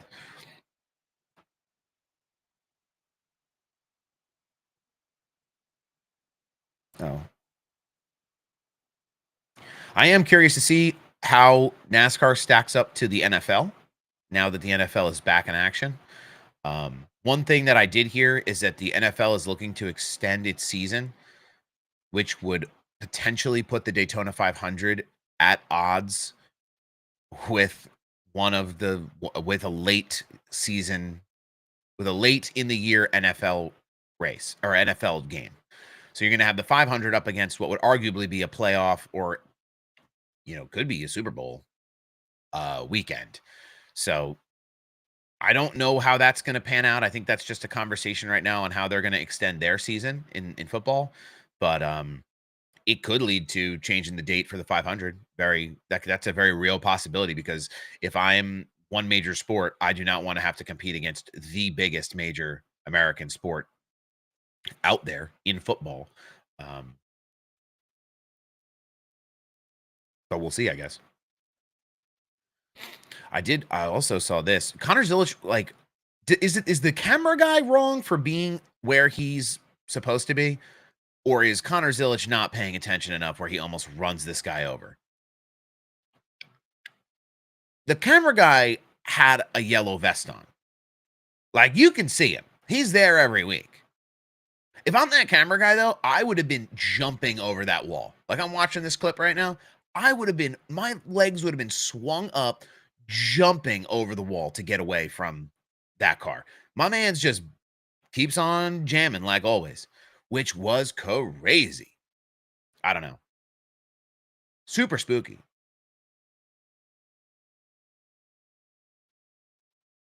Not where I would have wanted to be. Jimmy Johnson looking to come back and run at the San Diego Street Course. That'll be cool in the 84.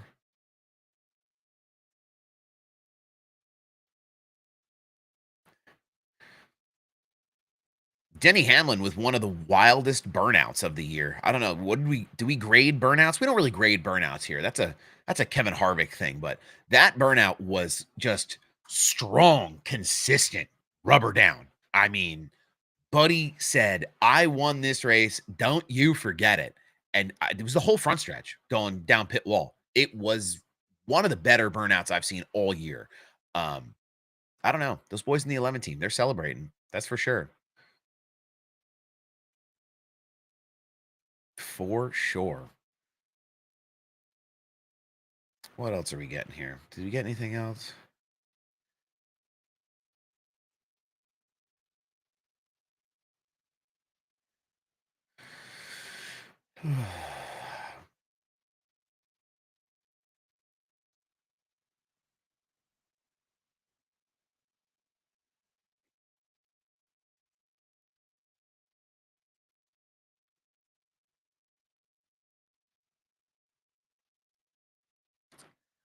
Okay.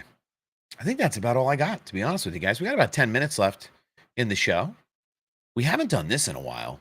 Why don't we do this? We haven't done this in quite a while.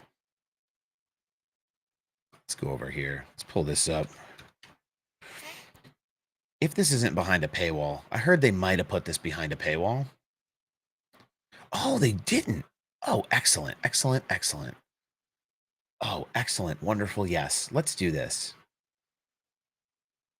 We used to do this a lot. Somebody actually asked me the other day too if I was going to go back to doing some iRacing streams. And the answer is we can. Okay, there we go. The answer is we can, and we should. Will people watch it though? I think that's the question for me. If people will watch it, I will go back and start to do it again. There you go. If it's, oh boy. If people aren't going to watch it though, I'm not going to wake up at 7 o'clock in the morning and go racing again. I think what we would do is do different racing games, and it would be a limited schedule. I would do like three days a week or 2 days a week or something where we would lock in. Let me make sure everybody can see the same things. Okay. We haven't done this in quite a while. Let's see. We start trying some automotive, right? Okay. I know we already used T, but I want to see what else we got here. All right. So now let's stop and think. We've got HIR, not necessarily in that order.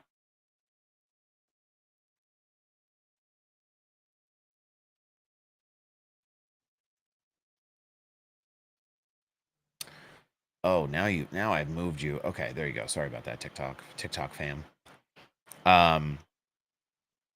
Infield Ike. Hope you're having a great morning. Beautiful sunny day in Daytona for you. It's freezing cold out here in Jersey this morning. Probably won't be by the time we jump off the stream, but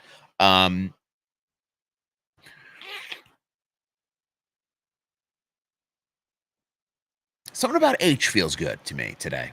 I don't know.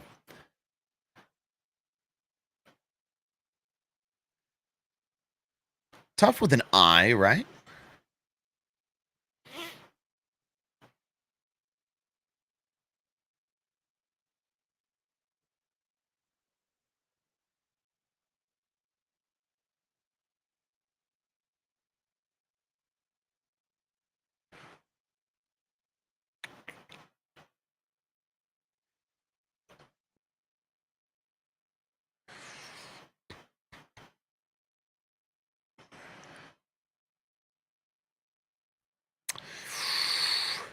I think I'm thinking about it too much. I think it's part of the issue right now. Part of the issue is the over process of this thought. And I have to use the bathroom so bad. Let me tell you. Anyway.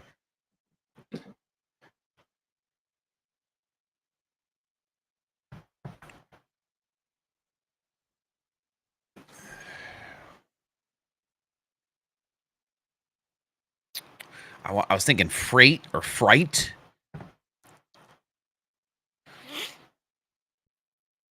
I think I need to go one more word that I know is wrong to search around for another letter.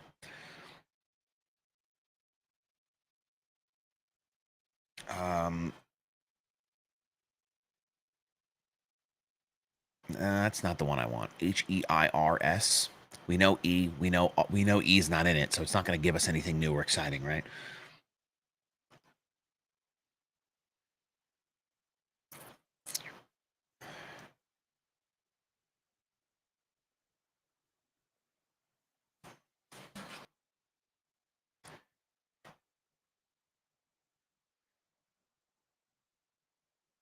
A lot of messages in here. I got to go through after this. Anyway, I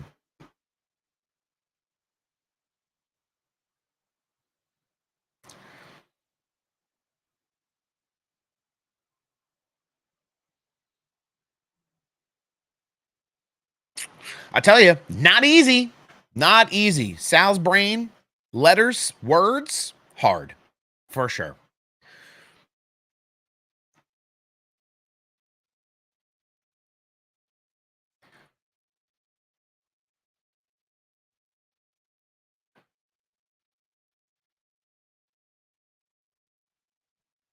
Damn. The H is throwing me.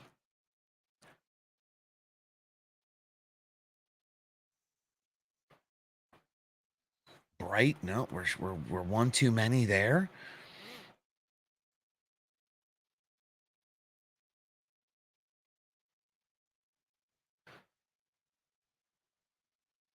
Even just a the same. I lined it up the same anyway. I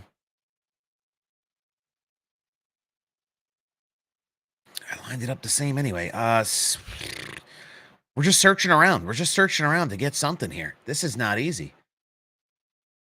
Chat, feel free. Hop in. Lend a helping hand. Use those hooked on phonics skills I know you all have. I know my chat is some of the smartest people in America, in all of the world. I know you can. I know that you have the ability. That could very well. Are you telling me because you know, or are you telling me? It's because I can't spell. Yeah. 13 silver dollars. Thanks for the. We needed the help. We needed it. That was. I would never have. I would have gone all the way to the end, and had no idea. I think the fact that that's a total guess is bananas. So kudos, dubs in the chat for my man's. Saving us there on the fourth line. I don't think my brain capacity would have been able to do it. I think this morning. I think we need to start with the Wordle, fire it off real early, and then get rolling. I didn't take my vitamins this morning. Started taking vitamins, by the way. Big adulting thing. 30 years old. I finally started taking vitamins for the first time in 10 years since I was a child. Feels great. Take your vitamins, kids. Anyway. Stop screen sharing. Okay. But yeah, I think that is going to wrap us for the day. Lots to talk about. I hope to have some more stuff going out this week. I want to try to get back to the news content stuff that you guys know me for. I want to try to get back to doing some streaming in the morning, a little bit more racing focused. I was supposed to have some new equipment coming in to do short form content, a new camera that I think really would have elevated the game for us here in terms of production quality, and given me a little bit of motivation, more motivation to do some news things. But I don't know when we're getting that or if that's coming in. We're working on an expanded giveaway too for that Truex Bush Series diecast. So I kind of soft announced that on the show last week, and then nothing. You heard nothing about it because we were, as I was putting the post together. Well, what about this and what about that? And can we try something with this? And can we try something? So there's some other partners that may jump on board and maybe a little bit more of an expanded giveaway in terms of just the diecast. You might get a couple other goodies sprinkled in. We're working on that now, so stay tuned for that. But as always, I appreciate everybody who comes into the stream, comments, chats with one another, chats with us here, gives us some of those talking points to kind of go over and talk about each and every week on TikTok, on Facebook, YouTube, Twitter, the ATYL Media family, all the Slide Job Sal supporters out there. Instagram, TikTok is where you can find me specifically. ATYL, Instagram, TikTok, Facebook, YouTube, and Twitter. You can find ATYL Media. We're gonna lock in for Bristol. Again, could be good, could be bad, but all I know is cars on track are good. So we're gonna set ourselves up for a good weekend. The Xfinity race is early this week. It's on Thursday night. Thursday, Friday, Saturday is our race weekend this weekend for Bristol. So just keep that in mind, as this is a short week with that Saturday night race for the Cup Series. So everything kind of gets shuffled back. So don't get caught out. Don't forget that we're starting a day early kind of for this weekend. So, but beside that, thank you all for being here and supporting the cause. And we will see you all next week.